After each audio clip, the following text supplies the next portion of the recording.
Hello everyone. Okay, sorry, I am late again. Okay, but like I said कि साडी कोशिश है कि ਅਸੀਂ ਕਲਾਸਿਸ ਕੰਟੀਨਿਊ ਰੱਖੀਏ ਪਰ ਕਈ ਵਾਰ ਟਾਈਮ ਗਾਂ ਪਿਛਾਂ ਹੋ ਜਾਂਦਾ ਸਾਡੀ ਸੈਸ਼ਨਸ ਕਰਕੇ but that's okay, as long as we're doing it. And ਬਾਕੀ ਜਿਹੜੇ ਸੈਸ਼ਨਸ ਆ ਸਾਡੇ ਰਿਕਾਰਡਡ ਸੈਸ਼ਨ ਹੈ ਸਾਡੇ YouTube ਤੇ ਵੀ ਜਾਂਦੇ ਆ ਸਾਡੀ Facebook ਤੇ ਵੀ ਜਾਂਦੇ ਆ ਸਾਡੀ ਵੈਬਸਾਈਟ ਤੇ ਵੀ ਜਾਂਦੇ ਆ ਸੋ ਤੁਸੀਂ ਇਹਨਾਂ ਨੂੰ ਲੇਟ ਵੀ ਦੇਖ ਸਕਦੇ ਹੋ ਜਦੋਂ ਵੀ ਤੁਹਾਡੇ ਕੋਲ ਟਾਈਮ ਹੈਗਾ ਵਾ ਹਾਂਜੀ ਸੋ ਇਹ ਹੈ ਕਿ ਐਡਿਕਸ਼ਨ ਦੀ ਕਲਾਸ ਆ and this is addiction class number 6 ਬਾਕੀ ਜਿਹੜੇ ਸਾਡੇ ਪਿਛਲੀਆਂ ਜਿਹੜੀਆਂ ਵੀਡੀਓਜ਼ ਅਸੀਂ ਕੀਤੀਆਂ ਹੋਈਆਂ ਉਹ YouTube ਤੇ ਸਾਡੇ ਚੈਨਲ ਤੇ ਸਾਡੀ ਫੇਸਬੁੱਕ ਤੇ ਸਾਡੀ ਵੈਬਸਾਈਟ ਤੇ ਪਈਆਂ ਤੁਸੀਂ ਉਹ YouTube ਉਹ ਵੀਡੀਓਜ਼ ਕਦੇ ਵੀ ਦੇਖ ਸਕਦੇ ਆ ਹਾਂਜੀ ਅੱਜ ਅਸੀਂ ਗੱਲ ਕਰਾਂਗੇ ਸੈਲਫ ਬਲੇਮ ਕ੍ਰਿਟਿਸਿਜ਼ਮ ਕਿਉਂਕਿ ਇਹਦਾ ਬੜਾ ਵੱਡਾ ਹਿੱਸਾ ਵਾ ਇੱਕ ਐਡਿਕਸ਼ਨ ਦੇ ਵਿੱਚ ਜਦੋਂ ਅਸੀਂ ਕੋਈ ਨਸ਼ਾ ਖਾਂਦੇ ਹਾਂ ਜਾਂ ਕੋਈ ਡਰਿੰਕ ਪੀਂਦੇ ਹਾਂ ਵੀ ਇਹ ਆ ਸਾਡੇ ਸੈਲਫ ਬਲੇਮ ਦੇ ਵਿੱਚ ਅਸੀਂ ਆਪਣੇ ਆਪ ਨੂੰ ਹਰ ਚੀਜ਼ ਦਾ ਦੋਸ਼ੀ ਠਹਿਰਾਉਣਾ ਅਸੀਂ ਆਪਣੇ ਆਪ ਨੂੰ ਹਰ ਚੀਜ਼ ਦੇ ਬਾਰੇ ਦੋਸ਼ੀ ਮਹਿਸੂਸ ਕਰਨਾ ਜੇ ਫੋਰ ਐਗਜ਼ਾਮਪਲ ਜੇ ਜਾਂਦੇ ਹੋਏ ਟ੍ਰੈਫਿਕ ਦੇ ਵਿੱਚ ਸਟਕ ਕਿਸੇ ਵੀ ਚੀਜ਼ ਦਾ ਘਰ ਦੇ ਵਿੱਚ ਰਿਸ਼ਤਿਆਂ ਦੇ ਵਿੱਚ ਕੁਛ ਵੀ ਹੋਣਾ ਅਸੀਂ ਆਪਣੇ ਆਪ ਨੂੰ ਦੋਸ਼ ਦੇਣ ਲੱਗਣਾ ਕਿ ਸਾਰੀਆਂ ਚੀਜ਼ਾਂ ਸਾਡੇ ਕਰਕੇ ਹੁੰਦੀਆਂ ਨੋਰਮਲੀ ਜਿਹੜੇ ਲੋਕ ਮੋਸਟ ਆਫ ਦਾ ਟਾਈਮ ਜਿਹੜੇ ਲੋਕ ਐਡਿਕਸ਼ਨ ਦੇ ਵਿੱਚ ਹੁੰਦੇ ਆ ਜਿਹੜੇ ਲੋਕ ਇਸ ਮਾਨਸਿਕਤਾ ਦੇ ਵਿੱਚ ਉਹ ਆਪਦੇ ਆਪ ਨੂੰ ਬੜਾ ਬਲੇਮ ਕਰਦੇ ਆ ਕਿਉਂਕਿ ਆਲੇ ਦੁਆਲੇ ਵੀ ਉਹਨਾਂ ਦੇ ਲੋਕੀ ਬਹੁਤ ਜ਼ਿਆਦਾ ਉਹਨਾਂ ਨੂੰ ਕਹਿੰਦੇ ਹੁੰਦੇ ਕਿ ਤੇਰੇ ਕਰਕੇ ਚੀਜ਼ਾਂ ਹੋਈਆਂ ਤੇਰੇ ਕਰਕੇ ਚੀਜ਼ਾਂ ਤੇਰੇ ਕਰਕੇ ਸੋ ਸੈਲਫ ਬਲੇਮ ਪਰ ਜੇ ਅਸੀਂ ਇਸ ਬਿਮਾਰੀ ਤੋਂ ਜੇ ਤੁਸੀਂ ਇਸ ਬਿਮਾਰੀ ਤੋਂ ਜੂਝ ਰਹੇ ਆ ਇਸ ਬਿਮਾਰੀ ਚੋਂ ਤੁਸੀਂ ਨਿਕਲ ਨਹੀਂ ਸਕਦੇ ਜਿੰਨਾ ਚਿਰ ਤੁਸੀਂ ਸੈਲਫ ਬਲੇਮ ਚੋਂ ਨਹੀਂ ਨਿਕਲੋ ਜਿੰਨਾ ਚਿਰ ਤੁਸੀਂ ਇੱਕ ਦੋਸ਼ੀ ਵਾਲੀ ਸਥਿਤੀ ਮਾਨਸਿਕ ਸਥਿਤੀ ਚੋਂ ਨਹੀਂ ਨਿਕਲਦੇ ਉਹਨਾਂ ਚਿਰ ਕਿ ਬਹੁਤ ਔਖਾ ਵਾ ਕਿ ਤੁਸੀਂ ਆਪਣੀ ਐਡਿਕਸ਼ਨ ਦਾ ਕਿਉਰ ਕਰ ਸਕੋ ਸੋ ਇਹ ਬੜਾ ਜ਼ਰੂਰੀ ਹੈ ਕਿ ਸਾਡੀ ਮਾਨਸਿਕਤਾ ਦੇ ਵਿੱਚ ਅਸੀਂ ਦੋਸ਼ੀ ਜਿਹੜਾ ਆਪਦੇ ਆਪ ਨੂੰ ਸੋਚਾਂ ਦੱਸਦੇ ਹਾਂ and most of the time ਆਪਦੇ ਆਪ ਨੂੰ ਦੋਸ਼ੀ ਮਹਿਸੂਸ ਕਰਨਾ ਅਸੀਂ ਬਚਪਨ ਦੇ ਵਿੱਚ ਵੀ ਸਿੱਖਿਆ ਹੁੰਦਾ ਤੁਸੀਂ ਦੇਖੋ ਵੀ ਜਿੰਨੀਆਂ ਵੀ ਆਪਾਂ ਵੀਡੀਓਜ਼ ਕੀਤੀਆਂ ਸਾਰੀਆਂ ਕਿਉਂਕਿ ਬਚਪਨ ਦੇ ਵਿੱਚ ਸਾਡੇ ਦਿਮਾਗ ਦੀ ਪ੍ਰੋਗਰਾਮਿੰਗ ਹੋ ਰਹੀ ਆ ਫੋਰ ਐਗਜ਼ਾਮਪਲ ਇਵੇਂ ਹੈ ਨਾ ਜਿਵੇਂ ਤੁਸੀਂ ਘਰ ਬਣਾਉਣੇ ਆ ਇੱਕ ਫਾਊਂਡੇਸ਼ਨ 'ਤੇ ਘਰ ਬਣਾਉਣੇ ਆ ਉਦੋਂ ਤੁਸੀਂ ਡਿਸਾਈਡ ਕਰ ਸਕਦੇ ਨਾ ਵੀ ਇਹਦੇ 'ਚ ਇੰਨੇ ਕਮਰੇ ਬਣਨੇ ਇਹਦੇ ਵਿੱਚ ਇੰਨੇ ਵਾਸ਼ਰੂਮ ਬਣਨੇ ਇਹਦੇ ਵਿੱਚ ਇੱਥੇ ਇੰਨੀਆਂ ਸਟੇਅਰਸ ਹੋਣੀਆਂ ਬਾਅਦ ਵਿੱਚ ਤੁਸੀਂ ਉਹਦੇ ਵਿੱਚ ਰੀਕਨਸਟਰਕਸ਼ਨ ਕਰਾ ਦਿੰਦੇ ਪਰ ਔਖੀ ਆ ਸੋ ਇਵੇਂ ਤੁਹਾਡੇ ਦਿਮਾਗ ਦੀ ਬਣਤਰ ਆ ਜਦੋਂ ਇਹ ਸ਼ੁਰੂ ਦੇ ਵਿੱਚ ਬਣਦਾ ਇਹਦੇ ਵਿੱਚ ਕਿੰਨੇ ਕਮਰੇ ਬਣਦੇ ਇਹਦੇ ਵਿੱਚ ਕਿੰਨੇ ਲਿਵਿੰਗ ਰੂਮ ਬਣਦੇ ਆ ਇਹਦੇ ਵਿੱਚ ਕਿੰਨੇ ਵਾਸ਼ਰੂਮ ਬਣਦੇ ਇਹਦੇ ਵਿੱਚ ਕਿੰਨੇ ਡਾਊਨਸਟੇਅਰ ਰੂਮ ਬਣਦੇ ਆ ਇਹ ਸਾਡੇ ਸ਼ੁਰੂ ਦੇ ਵਿੱਚ ਅਸੀਂ ਡਿਸਾਈਡ ਕਰਦੇ ਹਾਂ ਜਦੋਂ ਅਸੀਂ ਘਰ ਬਣਾਉਣ ਲੱਗਦੇ ਹਾਂ ਐਂਡ ਇਵੇਂ ਹੀ ਜਦੋਂ ਇੱਕ ਬੱਚੇ ਦਾ ਜਨਮ ਹੁੰਦਾ ਜਿਹੜੀ ਇੱਕ ਮਾਨਸਿਕਤਾ ਸ਼ੁਰੂ ਦੇ ਵਿੱਚ ਸਾਡੀ ਮਾਨਸਿਕਤਾ ਦੇ ਵਿੱਚ ਚੀਜ਼ਾਂ ਘਰ ਕਰਨ ਲੱਗ ਜਾਂਦੀਆਂ ਕਮਰੇ ਬਣਨ ਲੱਗ ਜਾਂਦੇ ਆ ਐਂਡ ਉਦੋਂ ਬਾਅਦ ਜੇ ਤੁਸੀਂ ਆਪਦੀ ਮਾਨਸਿਕਤਾ 'ਚ ਬਦਲਾਅ ਚਾਹੁੰਦੇ ਨਾ ਇੱਕ ਨਵਾਂ ਵੱਡਾ ਘਰ ਪਾ ਕੇ ਤੁਸੀਂ ਚਾਹੁੰਦੇ ਕਿ ਨਹੀਂ ਪੌੜੀਆਂ ਮੈਂ ਇੱਥੇ ਨਹੀਂ ਸੀ ਲਾਉਣੀਆਂ ਪੌੜੀਆਂ ਮੈਂ ਕਿਤੇ ਹੋਰ ਲਾਉਣੀਆਂ ਸੀ ਆਹ ਕਮਰਾ ਮੈਂ ਇੱਥੇ ਨਹੀਂ ਸੀ ਬਣਾਉਣਾ ਮੈਂ ਵੱਡਾ ਬਣਾਉਣਾ ਸੀ ਹੁੰਦਾ ਕਿ ਤੁਹਾਨੂੰ ਰੀਕਨਸਟਰਕਸ਼ਨ ਕਰਨੀ ਪੈਂਦੀ ਹੈ ਸਾਰੀ ਚੀਜ਼ ਢਾਉਣੀ ਪੈਂਦੀ ਆ ਐਂਡ ਉਹ ਢਵਈਆ ਸਾਨੂੰ ਕਿਸੇ ਨੂੰ ਵੀ ਨਹੀਂ ਪਸੰਦ ਇਸੇ ਇਵੇਂ ਹੀ ਕਰਕੇ ਘਰ ਦੇ ਵਿੱਚ ਗੰਦ ਪੈਂਦਾ ਵਾ ਘਰ ਦੇ ਵਿੱਚ ਖਲਾਰਾ ਪੈਂਦਾ ਵਾ ਇਵੇਂ ਜਦੋਂ ਅਸੀਂ ਤੁਹਾਡੇ ਮਾਨਸਿਕ ਤੇ ਬਦਲਾਵ ਦੀ ਗੱਲ ਕਰਦੇ ਹਾਂ ਤੁਹਾਡੇ ਮਨ ਦੇ ਵਿੱਚ ਖਲਾਰਾ ਪੈਂਦਾ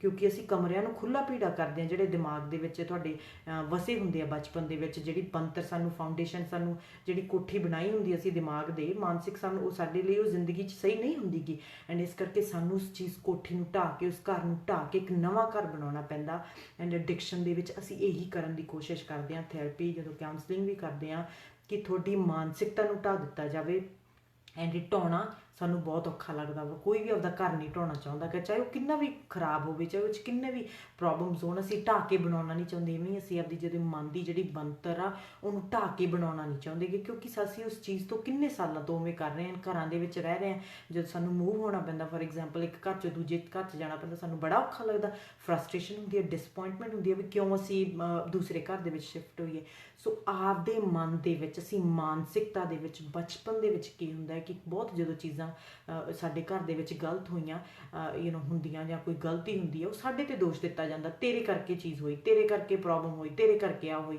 ਕਿਤੇ ਨਾ ਕਿਤੇ ਐਜ਼ ਬਚਪਨ ਦੇ ਵਿੱਚ ਅਸੀਂ ਆਪਦੀ ਮਾਨਸਿਕਤਾ ਦੇ ਵਿੱਚ ਇਹ ਚੀਜ਼ਾਂ ਘਰ ਕਰ ਲੈਂਦੇ ਹਾਂ ਕਿ ਹਰ ਜਿਹੜੀ ਗਲਤ ਚੀਜ਼ ਦੁਨੀਆ 'ਤੇ ਬਾਹਰ ਹੁੰਦੀ ਘਰ ਦੇ ਵਿੱਚ ਹੁੰਦੀ ਪਰਿਵਾਰ ਦੇ ਵਿੱਚ ਹੁੰਦੀ ਉਹ ਮੇਰੇ ਕਰਕੇ ਹੁੰਦੀ ਜੇ ਮੇਰਾ ਬੱਚਾ ਸਮੋਕ ਕਰਦਾ ਉਹ ਵੀ ਮੇਰੇ ਕਰਕੇ ਜੇ ਮੇਰਾ ਬੱਚਾ ਮੇਰੇ ਕਹਿਣੇ 'ਚ ਨਹੀਂ ਉਹ ਵੀ ਮੇਰੇ ਕਰਕੇ ਜੇ ਮੇਰਾ ਬੱਚਾ ਮੇਰੇ ਕਹੇ ਤੇ ਕਰੀਅਰ ਨਹੀਂ ਪਿਕ ਕਰਦਾ, ਉਹ ਵੀ ਮੇਰੇ ਕਰਕੇ। ਜੇ ਮੇਰਾ ਬੱਚਾ ਉਨੇ ਪੈਸੇ ਨਹੀਂ ਕਮਾਉਂਦਾ ਜਿੰਨਾ ਮੈਂ ਚਾਹੁੰਦਾ, ਉਹ ਵੀ ਮੇਰੇ ਕਰਕੇ।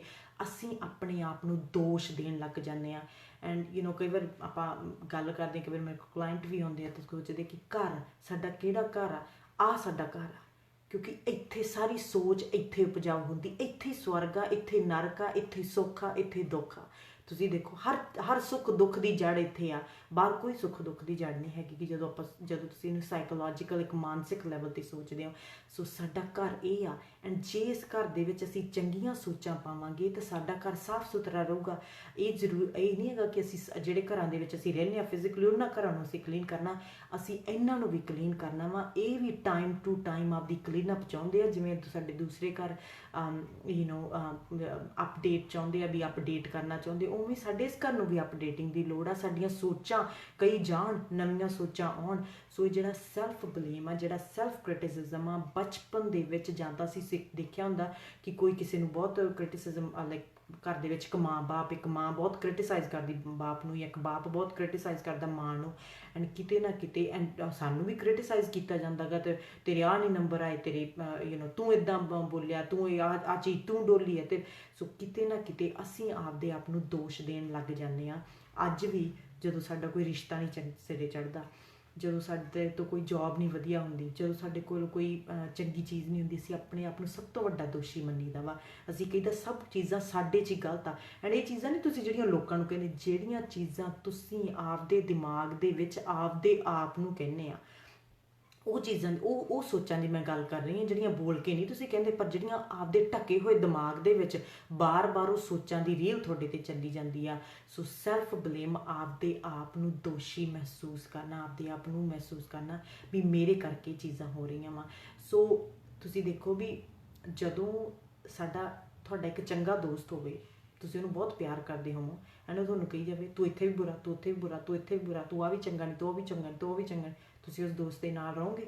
ਨਹੀਂ ਰਹੋਗੇ। ਕਿਉਂ? ਕਿਉਂਕਿ ਤੁਹਾਨੂੰ ਚੰਗਾ ਨਹੀਂ ਮਹਿਸੂਸ ਹੁੰਦਾ। ਫਿਰ ਤੁਸੀਂ ਆਪਦੇ ਨਾਲ ਕੀ ਸਲੂਕ ਕਰਦੇ ਹੋ? ਕਿਉਂਕਿ ਤੁਸੀਂ ਆਪਦੇ ਅੰਦਰ ਸੋਚਾਂ ਕਿਹੜੀਆਂ ਛੱਡਦੇ ਹੋ, ਤੇਰੇ ਤੋਂ ਕੁਝ ਨਹੀਂ ਹੋ ਸਕਦਾ, ਤੂੰ ਪ੍ਰੈਸ਼ਰ ਆ, ਤੂੰ ਸਟੱਕ ਹੀ ਰਹਿਣਾ ਵਾ, ਤੈਨੂੰ ਕੁਝ ਨਹੀਂ। ਆਪਦੇ ਆਪ ਨਾਲ ਜਿਹੜੀਆਂ ਗੱਲਾਂ ਕਰਦੇ ਆ, ਸਾਡਾ ਦੋਸਤ ਵੀ ਸਾਡੇ ਬਾਰੇ ਚੰਗਾ ਸੋਚਦਾ, ਪਰ ਜਦੋਂ ਅਸੀਂ ਆਪਦੇ ਬਾਰੇ ਚੰਗਾ ਸੋਚਣ ਤੇ ਅਸੀਂ ਸਭ ਤੋਂ ਡਾਊਨ ਸੋਚਦੇ ਆ। ਐਂਡ ਇਹ ਰਿਸਰਚ ਆ, ਉਹ ਕਹਿੰਦੇ ਜਿਹੜੀਆਂ ਗੱਲਾਂ ਅਸੀਂ ਆਪਦੇ ਦਿਮਾਗ ਨਾਲ ਕਰਦੇ ਆ ਨਾ, ਉਹ ਬਹੁਤ ਜ਼ਿਆਦਾ ਨੈਗੇਟਿਵ ਆ। ਜਿਹੜੀਆਂ ਲੋਕ ਸਾਨੂੰ ਕਹਿੰਦੇ, ਉਹ ਤਾਂ ਬਹੁਤ ਘੱਟ ਕਹਿੰਦੇ। ਜਿਹੜੇ ਲੋਕ ਸਾਨੂੰ, ਉਹ ਤਾਂ ਕਿਤੇ ਸਾਨੂੰ ਮਿਲਦੇ ਆ ਦਿਨ ਦੇ ਵਿੱਚ, ਉਹ ਜਾਂ 1 ਜਾਂ 2 ਵਾਰੀ ਸਾਨੂੰ ਗਲਤ ਚੀਜ਼ਾਂ ਕਹਿੰਦੇ ਆ। ਪਰ ਜਿਹੜੀਆਂ ਚੀਜ਼ਾਂ ਅਸੀਂ ਆਪਦੇ ਦਿਮਾਗ ਨੂੰ ਕਹਿੰਦੇ, ਉਹ ਤਾਂ 24 ਘੰਟੇ, ਉਹ ਤਾਂ ਸੁੱਤੇ ਪਏ ਵੀ ਨਹੀਂ ਸਾਨੂੰ ਹੁੰਦੀਆਂ। ਸੋ ਇਹ ਬੜਾ ਜ਼ਰੂਰੀ ਹੈ ਕਿ ਸਾਡੇ ਦਿਮਾਗ ਦੇ ਵਿੱਚ ਜਿਹੜੀਆਂ ਸੋਚਾਂ ਅਸੀਂ ਆਪਦੇ ਆਪ ਬਾਰੇ ਕਹਿੰਦੇ ਹਾਂ, ਉਹ ਅਸੀਂ ਕੀ ਕਹਿੰਦੇ ਹਾਂ, ਆਪਦੇ ਆਪ ਨੂੰ ਦੋਸ਼ੀ ਕਿਹੜੀਆਂ ਚੀਜ਼ਾਂ 'ਤੇ ਠਹਿਰਾਉਂਦੇ ਹਾਂ। ਫੋਰ ਐਗਜ਼ਾਮਪਲ ਜਿਹੜੇ ਲੋਕ ਐਡਿਕਸ਼ਨ ਦੇ ਵਿੱਚ ਆ, ਇਹਨਾਂ ਦਾ ਕੌਨਸਟੈਂਟ ਸਾਈਕਲ ਬਣਿਆ ਹੁੰਦਾ। ਜਦੋਂ ਐਡਿਕਸ਼ਨ ਕਰਦੇ ਆ, ਫਿਰ ਇਹਨਾਂ ਦਾ ਪਰਿਵਾਰ ਕਹਿੰਦਾ ਤੇਰੇ ਕਰਕੇ, ਤੂੰ ਦੋਸ਼ੀ, ਤੂੰ ਬੇਵਕੂਫ, ਤੈਨੂੰ ਨਹੀਂ ਘਰ ਚਲਾਉਣਾ ਆਉਂਦਾ, ਤੈਨੂੰ ਨਹੀਂ ਆਪਦਾ ਪਰਿਵਾਰ ਸਾਂਭਣਾ ਆਉਂਦਾ, ਤੂੰ ਕੋਈ ਕੰਮ 'ਤੇ ਨਹੀਂ ਰਹਿ ਸਕਦਾ, ਤੂੰ ਕੋਈ ਜੌਬ ਚੱਜ ਦੀ ਨਹੀਂ ਕਰ ਸਕਦਾ ਗਾ, ਤੂੰ ਕੁਛ ਨਹੀਂ। ਐਂਡ ਹੁੰਦਾ ਕਿ ਆਪਦੇ ਆਪ ਨੂੰ ਦੋਸ਼ੀ ਮਹਿਸੂਸ ਕਰਨਾ ਚਾਹੀਦਾ, ਹਾਂ ਮੈਂ ਜਮਾਂ ਬੇਕਾਰ ਹਾਂ, ਮੈਂ ਜਮਾਂ ਹੀ ਬੇਕਾਰ ਹਾਂ, ਮੈਂ ਯੂਜ਼ਲੈਸ ਹਾਂ। ਜਿਹੜੀ ਐਡਿਕਸ਼ਨ ਆ, ਇੱਕ ਸੈਲਫ ਹਾਰਮ ਆ। ਇਹਦਾ ਮਤਲਬ ਕੀ ਆ ਕਿ ਮੈਂ ਆਪਦੀ ਸਰੀਰ ਦੇ ਵਿੱਚ ਇਹ ਜਾਣਦੇ ਹੋਇਆਂ ਵੀ ਇਹ ਚੀਜ਼ ਮੇਰੇ ਸਰੀਰ ਨੂੰ ਮਾੜੀ ਆ, ਮੈਂ ਸਰੀਰ ਦੇ ਵਿੱਚ ਪਾਉਣਾ ਵਾ, ਫਿਰ ਤਾਂ ਆਪਦੇ ਆਪ ਨੂੰ ਅਸੀਂ ਇੰਨਾ ਬੁਰਾ ਟਰੀਟ ਕਰਦੇ ਹਾਂ ਕਿ ਸਾਨੂੰ ਲੱਗਦਾ ਕਿ ਅਸੀਂ ਤਾਂ ਬੇਕਾਰ ਹਾਂ, ਅਸੀਂ ਤਾਂ ਜਮਾਂ ਹੀ ਵਰਥਲੈਸ ਆ। ਕਿਉਂਕਿ ਤੁਸੀਂ ਦੇਖੋ ਵੀ ਜੇ ਕੋਈ ਚੀਜ਼ ਤੁਹਾਨੂੰ ਕਵੇ ਕਿ ਇਹ ਚੀਜ਼ ਤੁਹਾਡੇ ਲਈ ਚੰਗੀ ਨਹੀਂ, ਤੁਹਾਡੇ ਸਰੀਰ ਲਈ ਚੰਗੀ ਨਹੀਂ, ਐਂਡ ਤੁਸੀਂ ਫਿਰ ਵੀ ਉਸ ਆਪਦੇ ਸਰੀਰ ਦੇ ਵਿੱਚ ਪਾਓ, ਇਹਦਾ ਮਤਲਬ ਵੀ ਤੁਸੀਂ ਆਪਦੇ ਆਪ ਨੂੰ ਇੱਕ ਚੰਗਾ ਇਨਸਾਨ ਜਾਂ ਤਾਂ ਆਪਦੇ ਆਪ ਨੂੰ ਚੰਗਾ ਨਹੀਂ ਸਮਝ ਰਹੇ, ਕਿ ਜਿਹੜਾ ਤੁਸੀਂ ਇੰਨੀ ਗਲਤ ਚੀਜ਼ ਆਪਦੇ ਸਰੀਰ ਦੇ ਵਿੱਚ ਪਾ ਰਹੇ ਆ। ਫੋਰ ਐਗਜ਼ਾਮਪਲ ਕਿ ਜਿਹੜੇ ਕਈ ਰਿਸ਼ਤਿਆਂ ਦੇ ਵਿੱਚ ਲੋਕੀ ਕਿਸੇ ਤਰ੍ਹਾਂ ਦਾ ਅਬਿਊਜ਼ ਸਹਿੰਦੇ ਆ, ਇਮੋਸ਼ਨਲ ਅਬਿਊਜ਼ ਸਹਿੰਦੇ ਆ, ਜਾਂ ਬਹੁਤ ਪਹਿਲਾਂ ਲੋਕੀ ਜਿਹੜੇ ਫਿਜ਼ੀਕਲ ਅਬਿਊਜ਼ ਵੀ ਸਹਿੰਦੇ ਸੀਗੇ ਰਿਸ਼ਤਿਆਂ ਦੇ ਵਿੱਚ, ਉਹ ਔਰਤਾਂ ਜਾਂ ਉਹ ਮਰਦ ਆਪਦੇ ਆਪ ਨੂੰ ਉਹ ਸੋਚਦੇ ਆ ਕਿ ਜਿਹੜਾ ਸਾਡਾ ਅਬਿਊਜ਼ ਹੈ ਨਾ, ਅਸੀਂ ਇਸ ਦੇ ਕਾਬਲ ਹਾਂ, ਤਾਂ ਹੀ ਤਾਂ ਉਸ ਰਿਸ਼ਤੇ 'ਚ ਰਹਿ ਸਕਦੇ ਆਪਾਂ। ਜਦੋਂ ਸਾਡੇ ਰਿਸ਼ਤਿਆਂ ਦੇ ਵਿੱਚ ਅਸੀਂ ਐਕਸੈਪਟ ਕਰਨ ਲੱਗ ਜਾਂਦੇ ਆ ਕਿ ਮੈਂ ਇਹ ਅਬਿਊਜ਼ ਦੇ ਵਿੱਚ ਮੈਨੂੰ ਰਹਿਣਾ ਹੀ ਪੈਣਾ ਵਾ, ਮੈਂ ਇਸੇ ਦੇ ਕਾਬਲ ਹਾਂ, ਮੈਂ ਇਦੋਂ ਜ਼ਿਆਦਾ ਵਧੀਆ ਇਨਸਾਨ ਨਹੀਂ ਗਾ ਕਿ ਮੈਨੂੰ ਇੱਕ ਵਧੀਆ ਰਿਸ਼ਤਾ ਮਿਲੇ, ਮੈਂ ਇੱਥੇ ਕਦੇ ਹੀ ਕਾਬਲ ਰਹਿ ਸਕਦਾ। ਐਂਡ ਉਸ ਟਾਈਮ ਅਸੀਂ ਆਪਦੇ ਆਪ ਨੂੰ ਦੋਸ਼ ਦਿੰਦੇ ਹਾਂ ਵੀ ਤੇਰੇ 'ਚ ਕੋਈ ਇੰਨੀ ਚੰਗੀ ਚੀਜ਼ ਨਹੀਂ ਕਿ ਚੰਗੇ ਰਿਸ਼ਤਿਆਂ ਦੇ ਵਿੱਚ ਰਹਿ ਸਕੇ। ਸੋ ਇਹ ਬੜਾ ਜ਼ਰੂਰੀ ਹੈ ਕਿ ਜਦੋਂ ਵੀ ਕੋਈ ਐਕਸਪੀਰੀਅੰਸ ਹੁੰਦਾ, ਤੁਸੀਂ ਆਪਣੇ ਆਪ ਨਾਲ ਸਭ ਤੋਂ ਨੈਗੇਟਿਵ ਜਿਹੜੀਆਂ ਗੱਲਾਂ ਕਰਦੇ ਆ, ਉਹਦੀ ਰੀਲ ਬਦਲਣੀ ਆ ਆਪਦੇ ਆਪ ਦੇ ਵਿੱਚ। ਜਦੋਂ ਤੁਸੀਂ ਇਹ ਕਹਿੰਦੇ ਮੈਂ ਫੇਲੀਅਰ ਹਾਂ, ਮੈਂ ਬੇਵਕੂਫ ਹਾਂ, ਮੈਂ ਬੇਕਾਰ ਹਾਂ, ਮੈਂ ਵਰਥਲੈਸ ਹਾਂ, ਜਿਹੜੀਆਂ ਕਿ ਸਾਰੀਆਂ ਚੀਜ਼ਾਂ ਇਹ ਸਾਡੀਆਂ ਆਪਦੀਆਂ ਆਵਾਜ਼ਾਂ ਨਹੀਂ ਸੀਗੀਆਂ। ਪਹਿਲਾਂ ਇਹ ਸ਼ੁਰੂ ਦੇ ਵਿੱਚ ਬਚਪਨ ਦੇ ਵਿੱਚ ਅਸੀਂ ਆਪਣੇ ਮਾਂ-ਬਾਪ ਤੋਂ ਸੁਣੀਆਂ ਹੋਈਆਂ ਇਹ ਚੀਜ਼ਾਂ। ਸਾਨੂੰ ਬਚਪਨ 'ਚੋਂ ਹੀ ਆਰਾਮ ਨਾਲ ਹੀ ਛੋਟੇ ਬੱਚਿਆਂ ਨੂੰ ਜੇ ਉਹਨਾਂ ਨੇ ਚੀਜ਼ ਡੋਲਤੀ, ਉਹਨਾਂ ਨੇ ਕੁਝ ਵੀ ਕਰਤਾ, ਜਾਂ ਘਰ ਦੇ ਵਿੱਚ ਜਿਹੜੀ ਮੋਸਟ ਆਫ ਦ ਟਾਈਮ ਜਿਹੜਾ ਸੈਲਫ ਬਲੇਮ ਆ ਉਹ ਇੱਕ ਘਰ ਦੇ ਵਿੱਚ ਬਹੁਤ ਸਾਰਾ ਪਿਆਰ ਨਾ ਹੋਣਾ ਅਤੇ ਇੱਕ ਵਰਬਲ ਅਬਿਊਜ਼ ਜਾਂ ਕਿਸੇ ਵੀ ਤਰੀਕੇ ਨਾਲ ਅਬਿਊਜ਼ ਹੋਣਾ ਉੱਥੋਂ ਆਉਂਦਾ ਵਾ। ਕਿਉਂਕਿ ਕਿਤੇ ਨਾ ਕਿਤੇ ਐਜ਼ ਅ ਚਿਲਡਰਨ ਅਸੀਂ ਆਪਣੇ ਆਪ ਨੂੰ ਉਸ ਘਰ ਦੇ ਇਨਵਾਇਰਮੈਂਟ ਦਾ ਦੋਸ਼ੀ ਸਮਝਣ ਲੱਗ ਜਾਂਦੇ ਹਾਂ। ਕਿੰਨੇ ਬੱਚੇ ਆਪਾਂ ਜਦੋਂ ਸਾਡੇ ਮਾਂ-ਬਾਪ ਲੜਦੇ ਸੀ ਸਾਨੂੰ ਲੱਗਦਾ ਸੀ ਕਿ ਲੜਾਈ ਖਣੀ ਸਾਡੀ ਵਜ੍ਹਾ ਨਾਲ ਹੋਈ ਹੈ। ਜੇ ਅਸੀਂ ਇਹ ਚੀਜ਼ ਨਾ ਕਹਿੰਦੇ ਜਾਂ ਨਾ ਕਰਦੇ ਤਾਂ ਸ਼ਾਇਦ ਲੜਾਈ ਨਾ ਹੁੰਦੀ, ਅਤੇ ਫਿਰ ਅਸੀਂ ਠੀਕ ਕਰਨ ਦੀ ਵੀ ਕੋਸ਼ਿਸ਼ ਕਰਦੇ ਸੀ ਕਿ ਵੀ ਠੀਕ ਨਾ ਹੋਵੇ। ਬਿਕਾਜ਼ ਕਿਤੇ ਉੱਥੇ ਹੀ ਅਸੀਂ ਆਪਦੇ ਆਪ ਨੂੰ ਦੋਸ਼ੀ ਮਹਿਸੂਸ ਕਰਨ ਲੱਗ ਜਾਂਦੇ ਹਾਂ ਕਿ ਸਾਡੀ ਵਜ੍ਹਾ ਨਾਲ ਇਹ ਚੀਜ਼ਾਂ ਹੁੰਦੀਆਂ, ਕਿਉਂਕਿ ਸਾਨੂੰ ਬਾਹਰੋਂ ਦੱਸਿਆ ਵੀ ਜਾਂਦਾ ਵਾ ਕਿ ਤੁਹਾਡੀਆਂ ਵਜ੍ਹਾ ਨਾਲ ਹੀ ਚੀਜ਼ਾਂ ਹੋਈਆਂ ਵਾ। ਐਂਡ ਉਸ ਭਾਵੁਕ ਲੈਵਲ 'ਤੇ ਸਾਡੇ ਐਕਸਪੀਰੀਅੰਸ ਰਿਜ਼ੋਲਵ ਨਹੀਂ ਕੀਤੇ ਜਾਂਦੇ ਗੇ। ਸੋ ਆਪਣੇ ਆਪ ਦੇ ਬਾਰੇ ਤੁਸੀਂ ਕੀ ਕਹਿਣਾ? ਨਹੀਂ, ਜਿਹੜਾ ਉਹ ਨਹੀਂ ਕਿ ਮੈਂ ਕਹਿ ਰਹੀ ਜਿਹੜੇ ਲੋਕਾਂ ਸਾਹਮਣੇ ਅਸੀਂ ਕਹਿੰਦੇ, ਲੋਕਾਂ ਸਾਹਮਣੇ ਸ਼ਾਇਦ ਅਸੀਂ ਆਪਦੇ ਆਪ ਨੂੰ ਚੰਗੇ ਕਹਿੰਦੇ ਹਾਂ, ਪਰ ਜਦੋਂ ਤੁਸੀਂ ਆਪਦੇ ਆਪਣਾ ਇਕੱਲੇ ਹੋਵੋ ਉਦੋਂ ਤੁਹਾਡੇ ਮਨ ਦੇ ਵਿੱਚ ਜਿਹੜੀਆਂ ਸੋਚਾਂ ਸਰਕੂਲੇਟ ਕਰਦੀਆਂ, ਉਦੋਂ ਤੁਸੀਂ ਆਪਦੇ ਆਪ ਨੂੰ ਕਿਹੜੀਆਂ ਗੱਲਾਂ ਕਹਿੰਦੇ ਆ ਉਹ ਚੀਜ਼ 'ਤੇ ਧਿਆਨ ਦੇਣਾ ਕਿ ਮੈਂ ਆਪਦੇ ਆਪ ਨੂੰ ਹੁਣ ਮਾਨਸਿਕ ਤੌਰ 'ਤੇ ਕੁੱਟ ਰਿਹਾ ਵਾਂ।